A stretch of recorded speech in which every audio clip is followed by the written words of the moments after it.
Hi everybody and welcome back to my channel. Now if you'd like to see how I painted this, then stick around and watch this video. This one's called Queen of the Forest and I hope you like it, and you might pick up some tips along the way on just how I did it, and I'll see you at the end.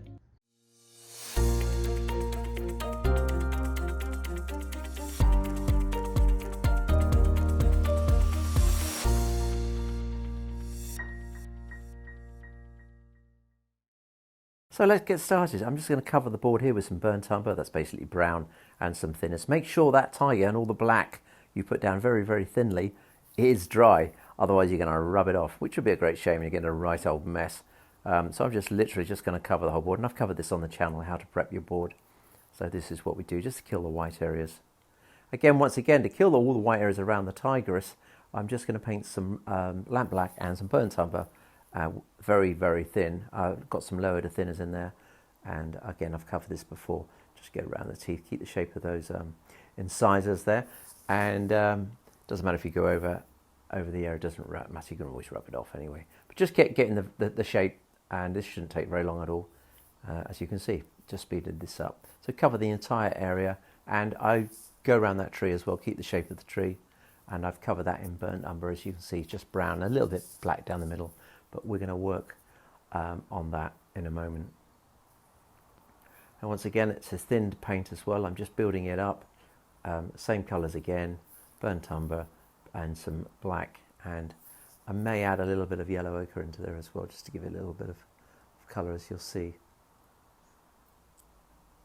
But the great thing about this is it's very thin paint, and if you don't like it, just go over it or wipe it off. Now once it's dry, it has to be completely dry, you're going to go in and scupple over with some, thin it a little bit, or you can not thin it, it doesn't really matter. Just go in some white and some, a bit too light that is, we'll darken it down. Burnt umber again and some black, lamp black or ivory black. And just create some shapes of some trees in the background. If you start darker, it's much easier, and then work it lighter and lighter and lighter as you go. There we go, that's fast drying white. That's regular Winsor & Newton yellow ochre pale, lamp black and ivory, titanium white, which are fast drying colours. And quite a small brush, a soft brush. Make sure it is soft, much easier. That's a bit darker than it actually is, but you get the idea. So we've kept the shape of the tiger there. That tree now, we're just going to add burnt umber all the way down with some black, and we'll start adding some highlights in a moment. Now for shadows, phthalo blue is excellent. For shadows, if you've ever painted mountains, you'll know this. Just where the light doesn't, the sun and all the bright colours doesn't kiss the tree, you can use that in the shadows. And just get the shape of it as well. Think about the tree that you're painting. Just keep building up. It's quite dark at the moment. Again, we're building up and making it lighter and lighter and lighter till we get the shape. And then we'll add the highlights down that side on the left in a moment. For that, I'm going to use, again, a very small brush. A little bit of liquid added into it, which as a thinner. Burnt umber, that's the brown, yellow ochre pale, and some orange, cadmium orange. And just dab, and really think about what you're doing here, where that light is kissing that tree. Don't overdo it, and don't underdo it. You can always go over it, of course. And the very light area, I've added white into it, as you can see. And that creates the basis of our painting here in the background. So I work left to right because I'm right-handed. So we'll start with the always with the nose on the left, or at least here anyway. Cad orange, or adding a little bit of alizarin crimson into it, and just to see that if you can get the cad red as well. Don't want to go too mad with the reds, but that's basically it. Just adding the colour. The teeth there we'll cover in a moment, but I've added some base colour onto that. As you can see, the teeth there is very crude at this stage. Just building up the paint and layering it on. And you'll see from my channel, wet in wet is a very useful technique, which is basically what we'd be doing here with the light areas under that black. I mean, this is black and brown again, burnt umber and ivory black. You see it all looks very crude at this stage. And that's fine. You know what, we're building it up, so don't worry about that. I'm just adding some highlights. I've gone a bit mad on the highlights here, actually. I probably shouldn't go so light so earlier on. Or I have added, you can see that it's quite a dirty brush. It's got a little bit of black and brown into that. You can add a little bit of lighter over the top as well later on, depending on how light you want to go. Again, you see those teeth are quite crude. I'm just adding up some layers, getting an idea of where the light's going to hit that mouth. But at this stage, it is quite crude. Now, unfortunately, I will race ahead here, as you can see here. And I've just added some more colour into those teeth.